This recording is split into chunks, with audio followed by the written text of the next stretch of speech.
नमस्कार मित्रों, मैं नरेंद्र सिंह आप सभी का वैदिक क्लासेस में स्वागत करता हूं।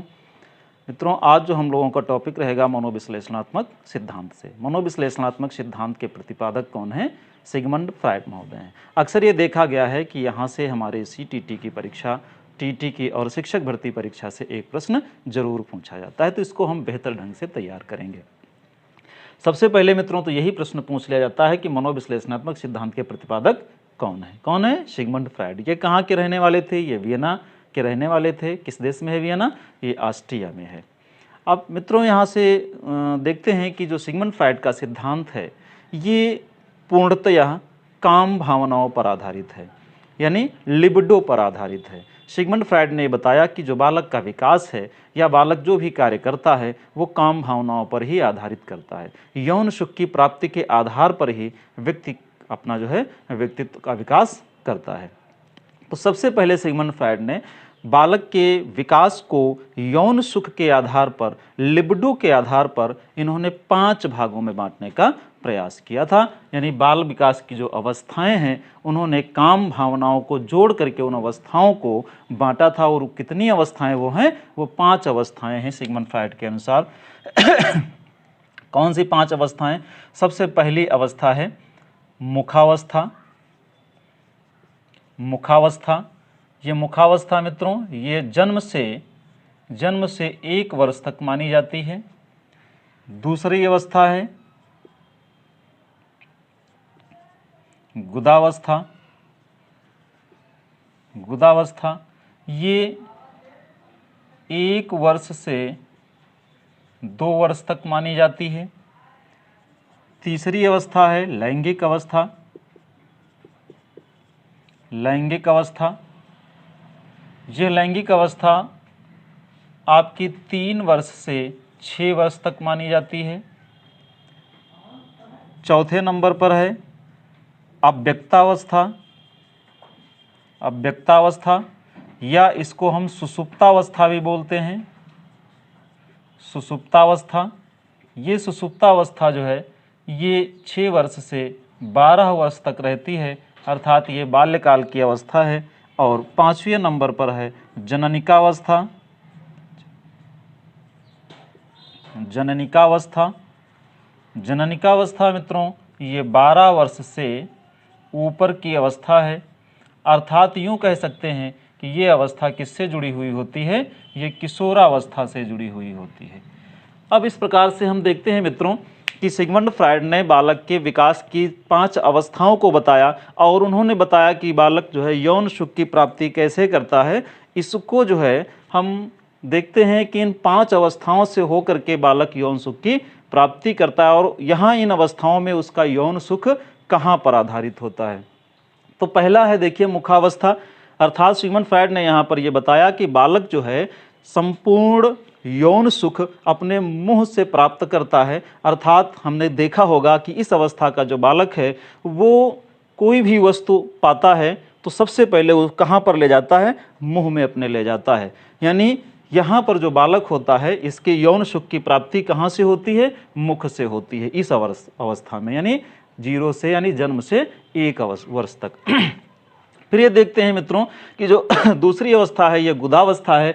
यहाँ पर मल मूत्र त्याग करने का प्रशिक्षण भी बालक को दिया जाता है और जो बालक होता है वो मल मूत्र को त्यागने में विशेष आनंद और रुचि लेता है या उस मल मूत्र को रोके रखता है, यहीं से उसको सुख की प्राप्ति होती है।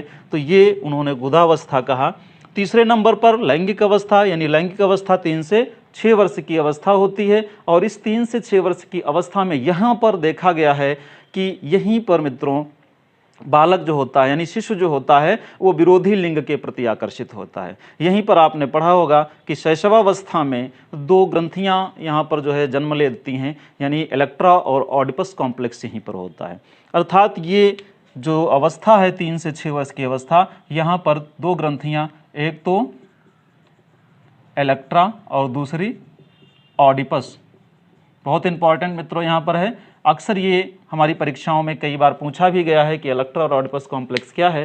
तो इलेक्ट्रा और ऑडिपस जो ग्रंथियां हैं ये 4 वर्ष से 6 वर्ष की अवस्था के बीच में ये ग्रंथियां जन्म ले लेती हैं। इलेक्ट्रा जो होती है ये इलेक्ट्रा ये पितृभाव ग्रंथि है। पितृभाव ग्रंथि इसको बोलते हैं, और ऑडिपस को मातृभाव ग्रंथि बोलते हैं। ये इलेक्ट्रा ग्रंथि अक्सर ये लड़कियों में होती है। इलेक्ट्रा ग्रंथि किस में होती है? लड़कियों में। और ये ऑडिपस ग्रंथि जो होती है, मातृभाव ग्रंथि, ये कहाँ होती है? ये लड़कों में पाई जाती है। अब हम देखते हैं कि इस वर्ष की अवस्था में इस वर्ष में जो लड़कियां होती हैं वो पिता की तरफ आकर्षित होती हैं, पिता से विशेष प्रेम करती हैं, और जो लड़के होते हैं वो माँ से विशेष प्रेम करते हैं। ये क्यों होता है मित्रों? ये इलेक्ट्रा और ऑडिपस कॉम्प्लेक्स के कारण ही होता है। यानी सिगमंड फ्रायड कहते हैं कि 3 वर्ष से 6 वर्ष की अवस्था के बीच में इलेक्ट्रा और ऑडिपस कॉम्प्लेक्स होता है, इसीलिए इसको हम लैंगिक अवस्था कहते हैं, क्योंकि यहीं पर विरोधी लिंग के प्रति आकर्षण पैदा हो जाता है। लेकिन यहाँ पर जो काम भावनाएं हैं वो अभिव्यक्त नहीं कर पाता है शिशु, इसलिए यहाँ पर हम इनको विशेष विरोधी लिंग के प्रति अर्थात माता या पिता के प्रति प्रेम को ही दर्शा देते हैं। चौथे नंबर पर यहाँ पर देखते हैं अव्यक्तावस्था या सुसुप्तावस्था है, क्योंकि यह अवस्था 6 से 12 वर्ष तक की है। ये अवस्था बाल्यावस्था से जुड़ी हुई होती है, और यहाँ पर जो है काम भावना बहुत ही शांत और सुषुप्त होती है। यहाँ पर बालक किसी भी विरोधी लिंग की प्रति आकर्षण पैदा नहीं करता है, वो समलैंगिकता को धारण करता है, अर्थात जो बालक होते हैं वो बालकों की ही संगत पसंद करते हैं, और जो बालिकाएं होती हैं वो बालिकाओं के साथ में खेलती हैं। इनके यहाँ तक कि खेल भी अलग अलग होते हैं कि बालक बालिकाओं को एक साथ नहीं खिलाएंगे, और जो है बालिकाएं बालकों को अपने खेलों में सम्मिलित नहीं करती हैं, अक्सर ये देखा गया है। और फिर इसके बाद जो 5वीं अवस्था इन्होंने बताया, जो 5वीं अवस्था है जननिका अवस्था, ये किशोरावस्था की अवस्था है, क्योंकि यहाँ पर अक्सर देखा गया है कि जो बालक होता है उसके अंदर जो है संतानोत्पत्ति करने की क्षमताएं डेवलप हो जाती हैं, और फिर पुनः जो है विरोधी लिंग के प्रति उसका आकर्षण बढ़ जाता है। तो ये अवस्था जो है किशोरावस्था की कही गई है, और यहाँ पर यौन सुख की प्राप्ति वो विरोधी लिंग के प्रति आकर्षित होकर के करते हैं। तो इस प्रकार से सिगमंड फ्रायड ने 5 अवस्थाओं में बांट करके जो है बताया कि एक जो शिशु होता है, बालक होता है, वो समय समय अपनी अवस्थानुसार उसके यौन सुख की प्राप्ति वो कैसे करता है, और यौन सुख के प्राप्ति के कौन कौन से क्षेत्र उसके होते हैं। अब मित्रों चलते हैं यहाँ पर कि जो सिगमंड फ्रायड का सिद्धांत है, उन्होंने व्यक्तित्व से रिलेटेड अपना जो सिद्धांत दिया, मनोविश्लेषणात्मक सिद्धांत, इस सिद्धांत में उन्होंने क्या बताने का प्रयास किया या कैसा उनका ये सिद्धांत है। और हमारी जो है ये सिद्धांत जो हम परीक्षा की दृष्टि से ही बताने का प्रयास करेंगे, और अक्सर आपको उतने तक ही सीमित रखेंगे जहाँ तक कि आपकी परीक्षा में आपका जो है प्रश्न मिल जाए। तो देखते हैं यहाँ पर मनोविश्लेषणात्मक सिद्धांत। मित्रों मनोविश्लेषणात्मक सिद्धांत यहाँ पर 2 शब्द यहाँ पर लिखे हैं, पहला है मन और दूसरा है विश्लेषण। तो मन का विश्लेषण इन्होंने किया है। सिगमंड फ्रायड महोदय ने अपने सिद्धांत में मन का विश्लेषण किया। सिगमंड फ्रायड ने यह बताने का प्रयास किया कि यदि बालक के जो कार्य या व्यवहार या विचार जो होते हैं वो सबसे पहले उसके मन में आते हैं।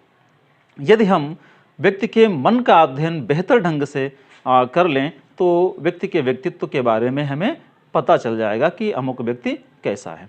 तो सिगमंड फ्रायड ने मन का विश्लेषण करने का पूरा प्रयास किया अपने सिद्धांत में। इन्होंने मानव मन को 3 भागों में बांटा।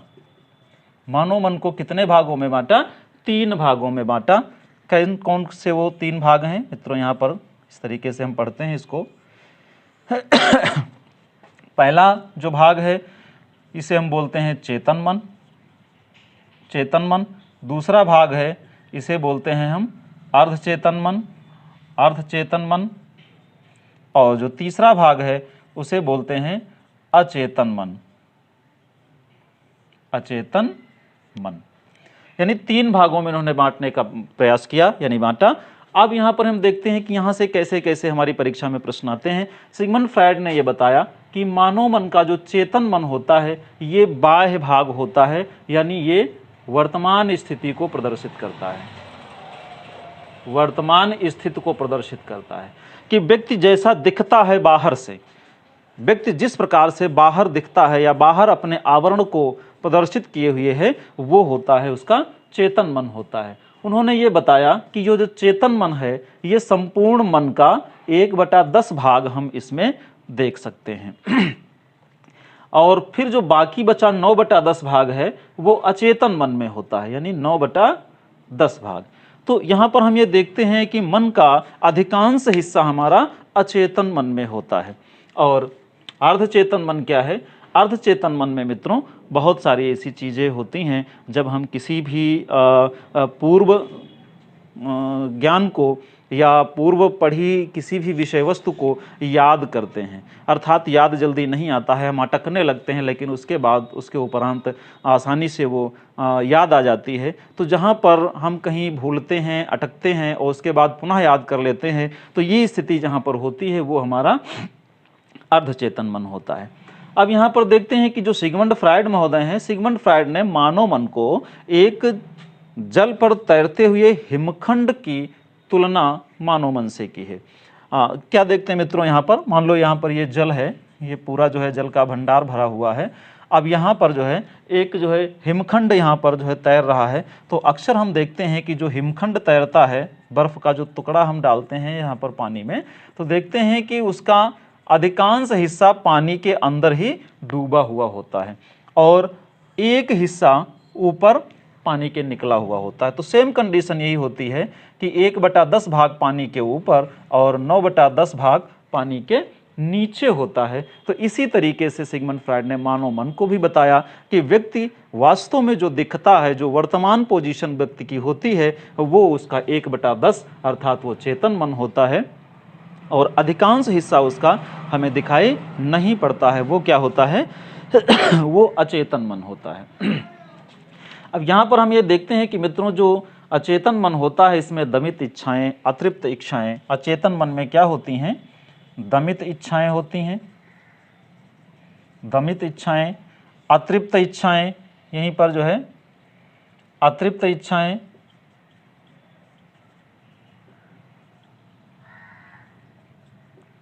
दमित इच्छाएं हैं, अतृप्त इच्छाएं हैं और काम शक्ति का भंडार, काम शक्ति का भंडार इसी अचेतन मन में होता है।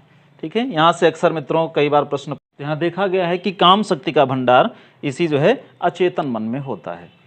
अब देखते हैं मित्रों यहाँ पर कि जो अचेतन मन है, सिगमंड फ्रायड ने ये बताया कि बालक का जितना भी व्यवहार होता है या बालक के जितने भी कार्य होते हैं वो सब आधारित किस पर होते हैं? अचेतन मन पर, क्योंकि अधिकांश मन का हिस्सा अचेतन मन में ही होता है। तो वो अब इसके आगे जो है अचेतन मन को सिगमंड फ्रायड ने जो है परिभाषित करने का प्रयास किया है। यानी उन्होंने बताया कि जो अचेतन मन है ये भी 3 प्रकार के जो है क्रियाओं पर कार्य करता है। तो चलिए मित्रों अब अचेतन मन को हम देखते हैं। अचेतन मन को भी उन्होंने जो है 3 भागों में बांटने का प्रयास किया और ये बताया कि ये जो मन है, अचेतन मन है, इसके 3 हिस्से होते हैं। पहला हिस्सा है इड, इसको हम बोलते हैं इदम। दूसरा हिस्सा है ईगो, इसको बोलते हैं अहम। और तीसरा हिस्सा है सुपर ईगो, सुपर ईगो, इसको हम बोलते हैं पराहम। क्या बोलते हैं? पराहम। ठीक है, अब इद क्या है, ईगो क्या है, सुपर ईगो क्या है, इसको चलिए देखते हैं कि सिगमंड फ्रायड ने कैसे बताया। मित्रों तराजू तो सभी लोगों ने देखा ही होगा, इसका ऊपर एक पार्ट होता है जिसको हम हाथ से इसे पकड़ते हैं और इसके नीचे जो है 2 पलड़े लगे होते हैं। क्या लगे होते हैं? इस प्रकार से पलड़े लगे होते हैं। तो ये जो पहला पलड़ा है ये इड है, ये जो पलड़ा है ये क्या है? सुपर ईगो है, सुपर ईगो है। और ये जो बैलेंसिंग पावर है जहाँ से हम पकड़ते हैं, यानी दोनों को कंट्रोल जो करता है, दोनों के बैलेंस को जो बताता है, यही मित्रों क्या है? ईगो है। ठीक है, यानी अहम, ये है इदम और ये है पराहम। तो अब चलते हैं कि इड क्या है। मानव मन का इड वह भाग है जहां पर पार्श्विक शक्तियां होती हैं, जहां पर पार्श्विक शक्तियां होती हैं। पार्श्विक शक्तियां का मतलब होता है मित्रों कि ये जो इड है ये हमारे अंदर का पशु होता है। व्यक्ति के व्यवहार से संबंधित जो पार्श्विक प्रवृत्तियां या अनैतिक भावनाओं का जो संग्रह होता है अनैतिक भावनाओं का संग्रह यहाँ पर होता है और मनुष्य अपनी इंद्रियों के तत्काल सुख की प्राप्ति के लिए समस्त कार्य करता है। ठीक है, वो चीजें यहाँ पर कहाँ पर होती हैं? ये ईड में होती हैं। यानी कहने का तात्पर्य ये है कि मनुष्य के अंदर अच्छाइयाँ और बुराइयाँ दोनों होती हैं। मनुष्य अच्छी बात भी सोचता है और बुरी बातें भी सोचता है, लेकिन व्यक्ति के मानव मन के अंदर वो विचार जो सामाजिक ना हो, जो अनैतिक हो, जिनको समाज मान्यता ना देता हो, और वो विचार हम सोच करके कोई कार्य करते हैं, तो इसका मतलब है कि उस व्यक्ति का ईड यानी ईदम हावी है। क्योंकि यहीं पर अतृप्त इच्छाएं, ठीक, पाशविक शक्तियां, मानव मस्तिष्क के में जो है पशुवत प्रवृत्तियां जो होती हैं, वो सब की सब ईड भाग में होती हैं। दूसरी तरफ जो अच्छाइयाँ हैं, जो आध्यात्मिकता से परिपूर्ण हैं, जो नियमों से बंधी हुई हैं, जो नैतिक प्रवृत्ति की चीज़ें या अच्छी भावनाएं हमारे जब मन में आती हैं, तो मन का वो हिस्सा क्या कहलाता है? वो सुपर ईगो कहलाता है। ठीक है, क्योंकि यहाँ पर आध्यात्मिकता अपनी चरम सीमा पर होती है। फिर मित्रों देखते हैं कि जो ईगो होता है ये हमारी अंतः प्रवृत्ति का पुलिसमैन होता है, क्योंकि यही ईगो जो होता है यही इन दोनों को बैलेंस करता है कि कोई भी कार्य है, चाहे वो अच्छा हो और चाहे बुरा हो, तो सबसे पहले हमारे मन में आता है जिस पर हम कोई निर्णय लेते हैं कि कोई भी कार्य है कि इसको हम करें कि ना करें, करें कि ना करें। जहां ये कंडीशन होती है और वहीं पर हम कोई एक निर्णय ले लेते हैं कि इसको करें या इसको ना करें, तो ये निर्णय लेने की जो प्रवृत्ति होती है वो मानव मन के ईगो पार्ट यानी अहम पार्ट में होती है। इसीलिए इसको हम अंतः क्रिया यानी मानव मस्तिष्क की जो आंतरिक क्रियाएं होती हैं, जो अंतःकरण होता है, इसको हम पुलिसमैन कहते हैं, यानी मानव मस्तिष्क के अंतःकरण का पुलिसमैन, क्योंकि यही निर्णय लेता है। अब मित्रों यहाँ पर हम देखते हैं कि अगर किसी भी व्यक्ति का ईगो स्ट्रांग है, जिस व्यक्ति का ईगो शक्तिशाली होगा उसका व्यक्तित्व भी शक्तिशाली होगा, क्योंकि वो बेहतर निर्णय ले लेगा अपने जीवन से संबंधित कि कौन सा कार्य करने योग्य है उसको करेगा, और जो कार्य करने योग्य नहीं है, जिसे समाज मान्यता नहीं देता है, जो समाज में अनैतिक है, उसको वो करने नहीं देता है। तो अगर ईगो शक्तिशाली है तभी आप ऐसा कर सकते हैं। अगर आपका ईगो शक्तिशाली नहीं है और आपके अंदर कोई भी दुर्भावनाएं या गलत विचार आते हैं और आप उसको तुरंत कर डालते हैं, इस ईड से वशीभूत होकर के हम कोई काम करते हैं, तो समाज में अनैतिक कार्य होगा और हमारा व्यवहार भी समाज में धूमिल होगा। इसका मतलब है कि हमारा व्यक्तित्व भी समाज में बहुत ही निकृष्ट हो जाएगा। अगर ईड के अकॉर्डिंग हम काम करते हैं, तो अगर हम सुपर ईगो से काम करते हैं तो आध्यात्मिक शक्ति की तरफ चले जाते हैं, पूर्ण यानी दीन दुनिया से मतलब ही नहीं रखेंगे। अब यहाँ पर यह देखा जाता है कि पूरी तरीके से अगर दीन दुनिया से मतलब ही न रखा जाए तो सब के सब सन्यासी हो जाएंगे, पहाड़ों पर और कंदराओं में और पेड़ पौधों के नीचे बैठ करके तपस्या करेंगे, तो फिर सृष्टि का संचालन कैसे होगा? यानी पूर्ण आध्यात्मिक स्थिति भी हमारी पर्सनालिटी के लिए इतनी अच्छी नहीं मानी जाती, और ईड भी जो है हमारे व्यक्तित्व का जो है अच्छा पार्ट नहीं माना जाता। इसका मतलब है कि ईगो शक्तिशाली होना चाहिए, इन दोनों को बैलेंस में बनाए रखना चाहिए, वही व्यक्तित्व सबसे अच्छा माना जाता है। तो यही पर हमें सिगमंड फ्रायड महोदय ने यही चीज़ बताने का प्रयास किया। फिर सिगमंड फ्रायड ने जो बताया था कि जो मनुष्य है, मनुष्य अपनी मूल प्रवृत्तियों पर आधारित ही कोई कार्य करता है, यानी जो मानव है वो मूल प्रवृत्तियों पर आधारित ही कार्य करता है। अब मित्रों, मूल प्रवृत्तियों के बारे में हम लोग आप पढ़ ही चुके हैं कि जो मूल प्रवृत्तियां हैं, इस पर सबसे बेहतर या सबसे अच्छा कार्य मैकडूगल महोदय ने किया था, जिन्होंने बताया था कि मूल प्रवृत्तियां कितनी होती हैं? 14 होती हैं, और इन्हीं मूल प्रवृत्तियों से संवेगों का जन्म होता है। लेकिन सिगमंड फ्रायड महोदय ने यहाँ पर इन मूल प्रवृत्तियों के अतिरिक्त 2 मूल प्रवृत्तियां और बताई हैं, जिन पर मानव आगे अपने जीवन को जीता है। तो चलिए यहाँ पर भी मित्रों देख लेते हैं कि सिगमंड फ्रायड महोदय ने ये बताया कि जो मानव है, ठीक, वो 2 अन्य प्रवृत्तियों पर कार्य करता है। पहली प्रवृत्ति है जीवन जीने की प्रवृत्ति, जीवन जीने की प्रवृत्ति, और दूसरी है मृत्यु की प्रवृत्ति। मित्रों यहाँ से हमारी परीक्षा में प्रश्न पूछा भी जा चुका है, ठीक है, जीवन जीने की प्रवृत्ति और मृत्यु की प्रवृत्ति। तो जीवन जीने की प्रवृत्ति क्या है? जीवन जीने की प्रवृत्ति को क्या बोला जाता है मित्रों? जीवन जीने की प्रवृत्ति को इरोस बोलते हैं। क्या बोलते हैं? इरोस। और मृत्यु की प्रवृत्ति को थेनाटोस। यहां से हमारी टीटी की परीक्षा में पूछा भी गया है प्रश्न कि जीवन जीने की प्रवृत्ति को क्या नाम दिया गया या इरोस क्या होता है। तो सिगमंड फ्रायड महोदय ये बताते हैं कि मूल प्रवृत्तियों के अतिरिक्त ये जो दो मूल प्रवृत्तियां हैं, इन पर भी व्यक्ति का कार्य होता है। पहला इरोस और दूसरा थेनाटोस। इरोस का मतलब है जीवन जीने की प्रवृत्ति और थेनाटोस का मतलब है मृत्यु की प्रवृत्ति। तो इरोस का मतलब क्या होता है मित्रों? इरोस का मतलब होता है यौन सुख, कि व्यक्ति क्यों जीवन जीता है, व्यक्ति का जीवन का आधार क्या है। तो व्यक्ति के जीवन का आधार यौन सुख की प्राप्ति करना ही है। मित्रों हमने पहले ही बता दिया था कि सिगमंड फ्रायड महोदय का जो सिद्धांत है वो टोटली यानी पूरी तरीके से यौन सुख की प्राप्ति पर ही आधारित है, यानी लिबिडो पर भी आधारित है। क्योंकि इसके बाद आगे चल करके तमाम मनोवैज्ञानिकों ने सिगमंड फ्रायड की आलोचनाएं भी की कि इन्होंने यौन शक्ति को इतना ज़्यादा विशेष महत्व दे दिया है, यहाँ इतना होता नहीं। लेकिन सिगमंड फ्रायड ने जो सिद्धांत दिया है, यहाँ से हमारे प्रश्न आते हैं, तो इसे हमें तैयार करना ही है। तो ये देखते हैं कि ये दोनों मूल प्रवृत्तियाँ किसने दी? सिगमंड फ्रायड महोदय ने सिगमंड फ्रायड महोदय ने दी। और यहाँ पर ये देखते हैं कि जो मानव मन में जितनी भी मूल प्रवृत्तियाँ, प्रेरणाएं तथा चालक पाए जाते हैं, उन सब में सबसे अधिक शक्तिशाली, उन सब में सबसे अधिक शक्तिशाली जो है काम शक्ति ही होती है। काम शक्ति को इन्होंने सबसे ज़्यादा महत्व दिया, ठीक है, लिबिडो पर इन्होंने सबसे ज़्यादा काम किया, यानी महत्व दिया। अब इसके बाद हम यहाँ पर देखते हैं कि सिगमंड फ्रायड महोदय से संबंधित एक प्रश्न और बहुत इंपॉर्टेंट है। देखिए उसको हमने शैशवावस्था में पढ़ा भी था, नार्सिज्म, ठीक है, क्या पढ़ा था? नार्सिज्म। नार्सिज्म क्या है? नार्सिज्म क्या मतलब होता है? स्वमोह। इसे भी सिगमंड फ्रायड ने ही दिया था।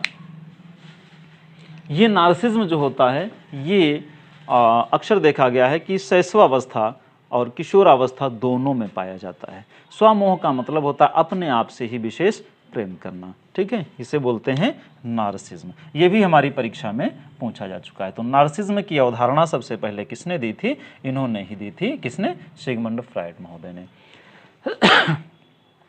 तो इस प्रकार से मित्रों हम देखते हैं कि सिगमंड फ्रायड महोदय जो है इन्होंने व्यक्तित्व के निर्धारण से संबंधित अपना सिद्धांत दिया। फिर से इसको थोड़ा सा रिवाइज कर लेते हैं सब लोग साथ में, ताकि हमारा बेहतर ढंग से तैयार हो जाए। तो सबसे पहले सिगमंड फ्रायड यानी मनोविश्लेषणात्मक सिद्धांत के प्रतिपादक कौन है? सिगमंड फ्रायड हैं। सिगमंड फ्रायड कहाँ के रहने वाले थे? सिगमंड फ्रायड ऑस्ट्रिया यानी वियना के ये रहने वाले थे।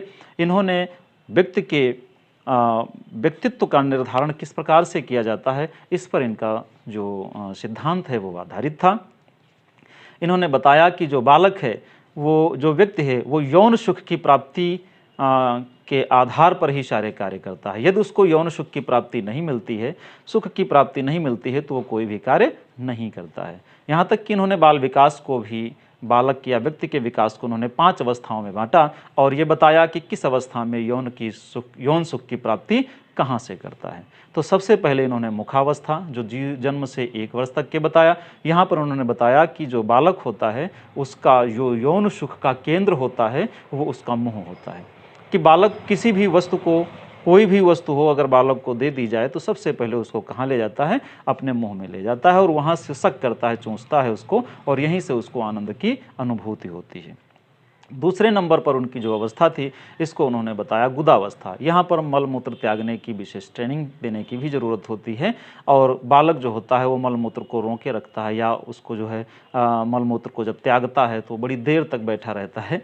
तो यहाँ पर जो है देखा गया है कि उसको विशेष आनंद की अनुभूति वहाँ पर होती है। तो उसके जो है यौन सुख का केंद्र मलमूत्र त्यागने के द्वार होते हैं। तीसरे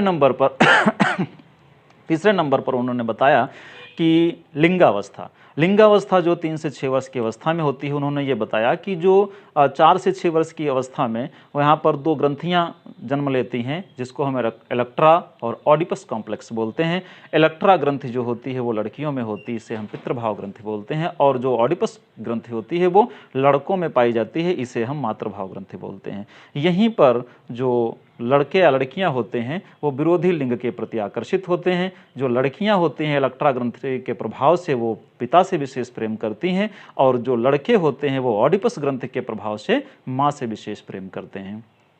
फिर इसके बाद देखते हैं कि सुषुप्तावस्था जो चौथी इनकी अवस्था है, इस सुषुप्तावस्था ये 6 से 12 वर्ष तक की है। यहाँ पर जो बालक होते हैं उनके अंदर यौन सुख का जो आनंद होता है वो सुषुप्त माना जाता है, वो कम माना जाता है, यानी इसका बालक के ऊपर कोई विशेष प्रभाव नहीं पड़ता है। और फिर 5वें नंबर पर जो जननिकावस्था है, ये अवस्था किशोरावस्था से जुड़ी हुई है। यहाँ से संतानोत्पत्ति करने की क्षमताएं बालक में आ जाती हैं, जागृत हो जाती हैं। यहीं पर बालक के नसों में प्रवाह आ जाता है और वो पुनः एक बार विरोधी लिंग के प्रति आकर्षित होता है और विरोधी लिंग से ही अपने यौन सुख की इच्छा की पूर्ति करता है।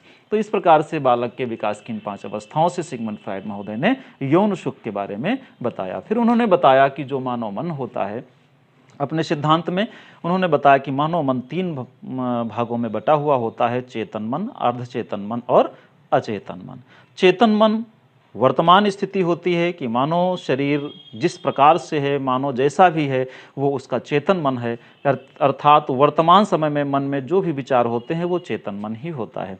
ये संपूर्ण हमारे मन के भाग का 1/10 ही चेतन मन में होता है। फिर अर्धचेतन है, अर्धचेतन और फिर इसके बाद अचेतन मन। तो सिगमंड फ्रायड बताता है कि जो अचेतन मन है, ये अचेतन मन जो है मन का एक विस्तृत पार्ट होता है। इसी में दमित इच्छाएं, इसी में अतृप्त इच्छाएं, इसी में काम शक्ति का भंडार भरा हुआ होता है।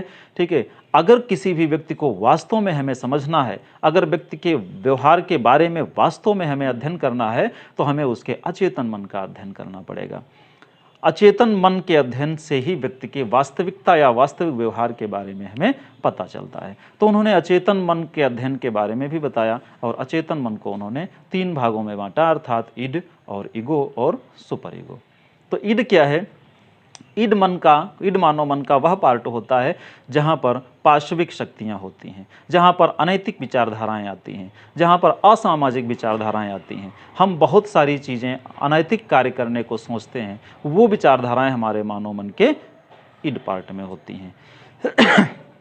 फिर देखते हैं मित्रों कि मनुष्य में बहुत ही सुंदर विचार भी पैदा होते हैं, अच्छे विचार होते हैं, आध्यात्मिक विचार होते हैं, नैतिक विचार होते हैं, सामाजिक विचार होते हैं, जो सामाजिक बंधनों से बंधे हुए होते हैं, वैसे भी कार्य करते हैं जब, तो वो हमारे मानव मन के जो है सुपर ईगो भाग में होते हैं। बीच का जो हिस्सा होता है ईगो, जो इन दोनों को कंट्रोल करता है, अर्थात उसको हम बोलते हैं ईगो बोलते हैं। ईगो हमारा शक्तिशाली होगा तो व्यक्तित्व शक्तिशाली होगा, व्यक्तित्व अच्छा होगा। अगर ईगो हमारा कमज़ोर होगा तो इड पार्ट अगर हावी हो जाएगा तो व्यक्ति का व्यक्तित्व निकृष्ट हो जाएगा, और अगर सुपर ईगो हावी हो जाएगा तो व्यक्ति जो है आध्यात्मिक स्थिति में चला जाता है। तो इस प्रकार से ईगो इनको कंट्रोल करता है। ये मानव मन के अंतःकरण का पुलिसमैन कहा जाता है ईगो को। फिर इसके बाद हम चलते हैं हम देखते हैं कि सिगमंड फ्रायड महोदय ने जो है जो मूल प्रवृत्तियां बताई। सिगमंड फ्रायड महोदय ने ये बताया कि मानव के जो कार्य होते हैं उसकी मूल प्रवृत्तियों पर आधारित होते हैं। मूल प्रवृत्तियों से संबंधित उन्होंने 2 अतिरिक्त मूल प्रवृत्तियां बताई, एक तो इरोस और दूसरा थेनाटोस। तो इरोस जीवन जीने की प्रवृत्ति होती है और थेनाटोस मृत्यु की प्रवृत्ति होती है। तो इस तरीके से हम लोग सिगमंड फ्रायड के सिद्धांत को पढ़ते हैं मित्रों, और इसे आप बेहतर ढंग से आप लिख के तैयार करेंगे, नोट्स बनाएंगे, और अक्सर देखा गया है कि यहाँ से आपके एक न एक क्वेश्चन आने की संभावनाएं ज़्यादा बनी रहती हैं। तो ठीक है मित्रों, फिर नेक्स्ट वीडियो में हम लोग मिलेंगे। तब तक के लिए हमारी शुभकामनाएं आपके साथ में। आप बेहतर ढंग से इसकी तैयारी करते हुए आगे बढ़ें। ढेर सारी शुभकामनाएं और ढेर सारा आशीर्वाद। आप लोगों का प्यार स्नेह यूँ ही हमारे साथ बना रहे। आपका प्यार स्नेह ही हमारे अंदर एक अतिरिक्त ऊर्जा का प्रवाह करता है। तो ठीक है मित्रों, जय हिंद।